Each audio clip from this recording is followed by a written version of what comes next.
There's a lot of contenders. He hasn't fought Ankalaev yet. I know Ankalaev has a fight, but... I disagree. My take on him is he's f***ing nasty. That's my take on him. He wants to move up. He wants to move down. He wants to go That's why people love him. Pereira wants to fight everybody. Alex Pereira is again calling out another division champion. So this irks me. We know. Did you know that? Yeah. Did you know that? Yes. Okay, so everybody hated my comparison to the John Jones-Aspinall situation. But in my opinion, this is actually worse. Like, John Jones is saying, hey, I need to hang it up. That's the reason I'm going to be gone, and this fight might not happen. I'm just an old guy. For Pereira, he's literally calling everyone else out. And I have a huge problem with that. And people were like comparing the records and all these sorts of things. And they wanted to say that, oh, Aspinall has a better record. That's not the point. The point is you got the number 2 guy fighting in the same month that these guys are going for a title fight between Pereira and Khalil. Well, I think it's obvious that he wants the biggest fight in the most potential to win.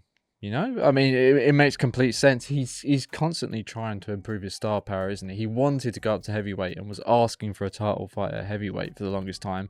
It's clearly not going to happen because there's so many things in the way of that. So he's like, well, I've made 185 before. I've become a champion at 185 before. Why not take on a guy who everyone thinks looks incredibly beatable? This was Alex Pereira led. I mean, it's not that surprising to me, really. I don't see why a champion would call out a contender, right? It's one thing to say he's ignoring what Ankalaev is saying, but to me, you know, he's much more likely to call out someone else who has a title and has something he can take. It seems unlikely that he'd look at a contender and call out a contender. It's not really his job as a champion. I feel like a lot of people have done that, though. You know, like Izzy did that with Yoel. The fight didn't turn out great, but he literally like cut the line to say, I want this fight. It depends on the fan swell behind Ankalaev compared to Yoel Romero, doesn't it? And I think it depends on your perspective, but to me, it seems like a lot more people at the time were behind Yoel Romero and the idea of him being a tougher challenge.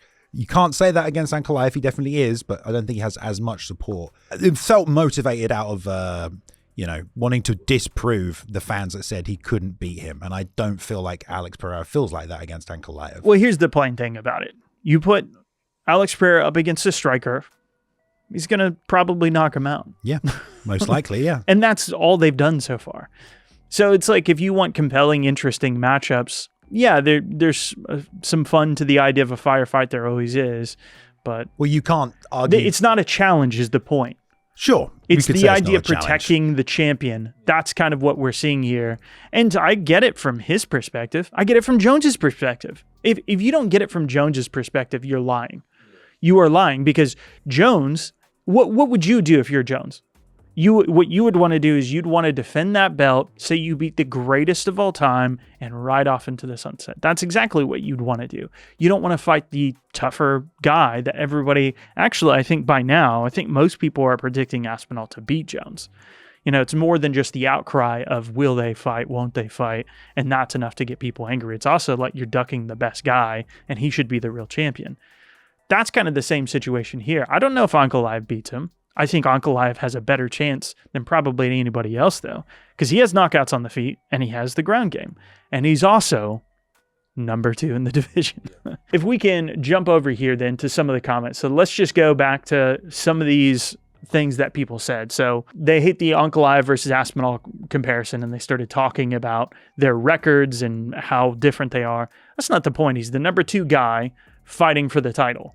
That's what it is. That's what it should be, at least. Khalil, are you shitting me? Khalil's a worse fight than Stipe is.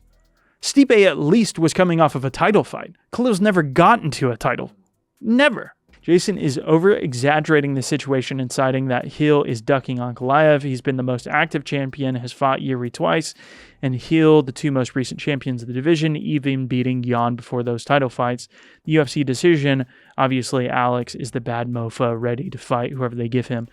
Well, that's the point. So, like, he's going to fight strikers and win. Like, we know this. He's a 2-weight glory kickboxing champion who's now a 2-weight champion in the UFC who's done everything he was doing in kickboxing and is translated perfectly into MMA. And he's fighting other kickboxers that, like Yuri, he always gets hurt in fights. That's the point. Like, of course he's going to beat Yuri again. And Hill, I mean, they're bad matchups on paper. Nobody was picking him to lose to Hill. Nobody was picking him to lose to Yuri. They're not challenging fights. They're good performances, and they make him a star, rightly so. But it's not a challenge. One of the other things that people talked about was that he's turned down 2 fights. What fights did he turn down?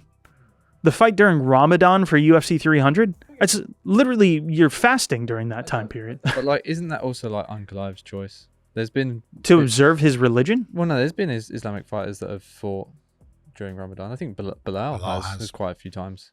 Sure. So the exception should be the rule? Like, I don't really understand that. It's also your job. Like, your religion is your personal life, isn't it? So it's like your job goes, hey, you want to fight here? And you go, no, because of this. Then that's your choice to turn that fight down. I don't think it should feel like the UFC punish you for turning fights down, because that's not what they're there for.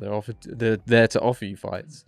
However, if you turn a fight down, you could see why they would move on in the money-making business, and that's why they would much rather see him versus Dricus versus Ankalaev. Well, according to Alex, it's not really his fault, right? Because the UFC have offered him. Well, he's not calling him out, is he? True, but like, again, I don't think it's very often that champions call out their contenders. They might call out another champion for a champ versus champ fight, but that's different. But again, all I'm trying to say is... Like, there's the John Jones situation, and everybody's up in arms about that, which is why everybody's up in arms about that. This situation is exactly the same. It's literally the number 1 guy getting kicked out of the scenario. Feels a little different to me because Dana White is on the side of John Jones, whereas here, the UFC have given Alex a contract to fight Khalil Roundtree. They haven't said, here's Ankalaev, here's Khalil, which one do you want? They've given him a contract to fight Khalil Roundtree. So it's not like Alex has made the choice, whereas I think the UFC are making the choice for Tom Aspinall and John Jones to say that. But he's actively calling out other divisions. It's like a glaring thing. Like, he hasn't fought a wrestler. It's glaring. Very true. It's like the most obvious thing on the planet. It's like, this is the clear number 1 guy. Maybe it's a new school fan attitude to just be like, fuck title challengers. Well, let's just make the fun fights. I don't know what that is. I mean, this became obvious the other week, though, when that reporter tried saying, like, why aren't we getting him at heavyweight? Why isn't Pereira allowed to move up? And he's like, oh, you want me to take the guy who's killing this division right now? You want me to take him up? And yeah, great idea. And it's like, well, no, it is. If the guy wants to challenge himself and do something no one's done before, let him, but obviously not. He wants to keep the poster boy of light heavyweight there right now and keep defending against people who they choose. Like, oh, he wasn't available, even though we signed him 2 weeks earlier. He wasn't available, so we had to do Khalil. I do believe there is some level of choice and favoritism to keep the money rolling, to keep it coming in, because it just makes sense. And I feel that more than ever this year is that they are just going after what is the biggest, most money, most, like, it's happened a few times. Yeah, maybe an exception of Bilal, because that was finally earned, but a lot of fights kind of feel that way. I don't think Dana has the same love for the game or care for the game. I think he just wants to do what's biggest and best. So it's on Alex then to make it happen. But like Alex is saying, if he just gets handed the contract, he's not going to turn it down. He's like, oh, a kickboxer who's ranked number fucking 11 or whatever he is. He's like, yeah, fuck, I'll beat him up for hundreds and thousands of dollars or how much ever he's being paid. And that's the thing. If he does just get handed the contract, you're not going to say no, are you? Yeah, you are.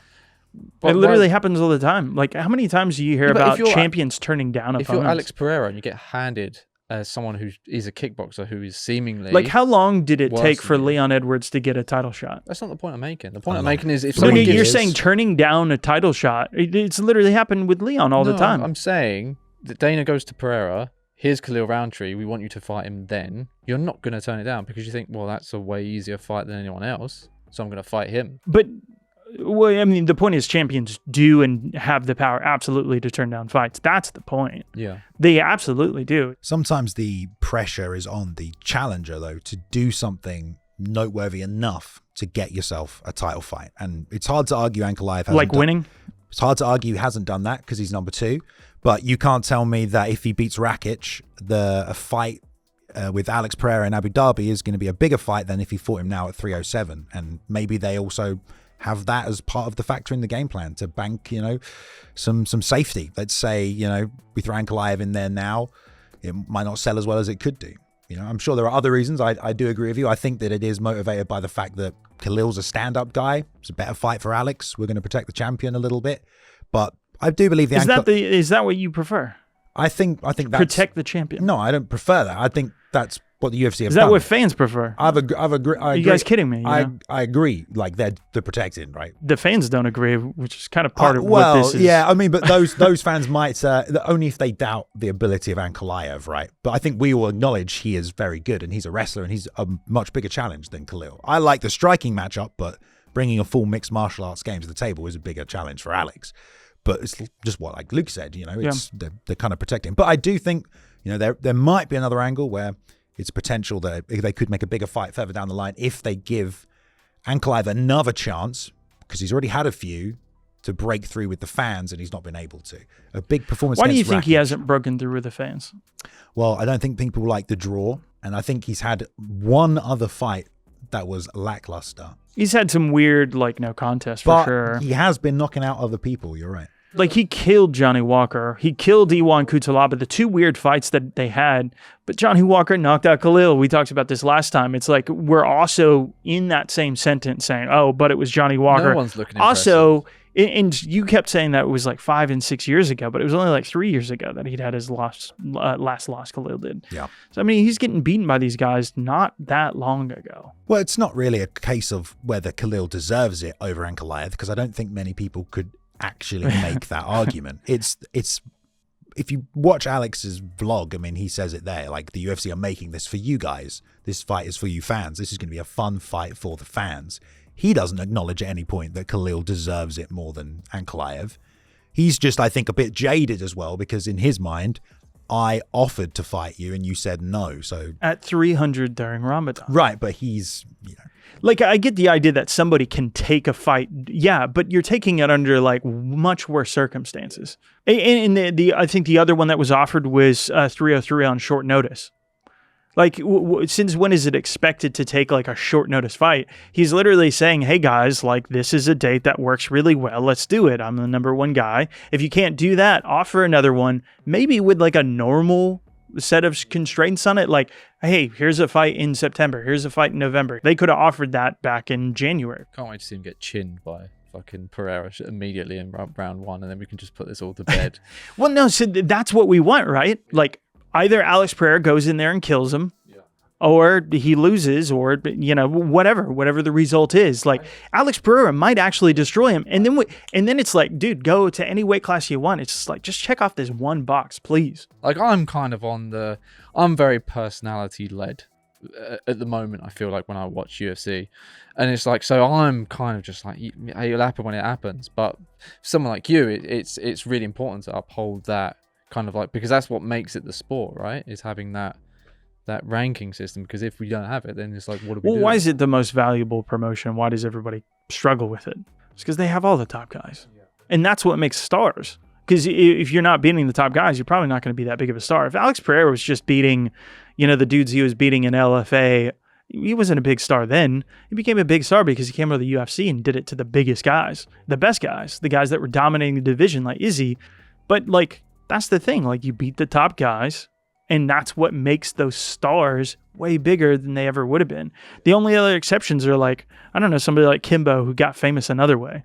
I don't really get the whole personality-based thing. I just don't. I don't get it. You don't like people. You just like stats. No. Personality over That's what someone said about this channel. No, personality is great. It's fine. It just doesn't mean anything on its own. Wins matter. It is a sport at the end of the day, and people just I don't understand the idea of wanting to put the cart before a horse. Maybe it's because it's shiny. It's a nice shiny object. It looks good. Oh yeah, that's really cool. It's well, look at all the work that happened behind the scenes to get there. I know. Pereira seems. I don't know. It's a travesty to me. Pereira seems like the kind of guy that will fight anyone. I do believe that. I think he will fight anyone. He's had tens and tens of fights throughout kickboxing and MMA. I just think maybe he's getting a bit nice on the inside, and Dana's just there you go. We'll get a bit nice. Yeah, that's a good way of putting it. I don't even think anybody would be complaining about this if there wasn't Ankalaev there. It would be yes. Yeah, sure. That sounds like a fun test, because if he beats Ankalaev, then it's just kind of like all bets are off. Like, just fight anybody you want. Go to heavyweight, go to middleweight, fight Khalil. Nobody cares.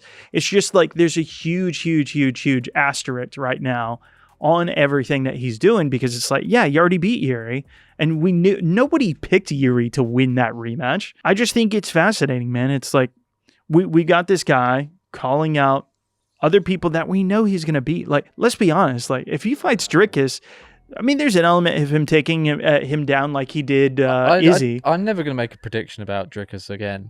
I don't know how to judge that man as a fighter, because he just seems to win.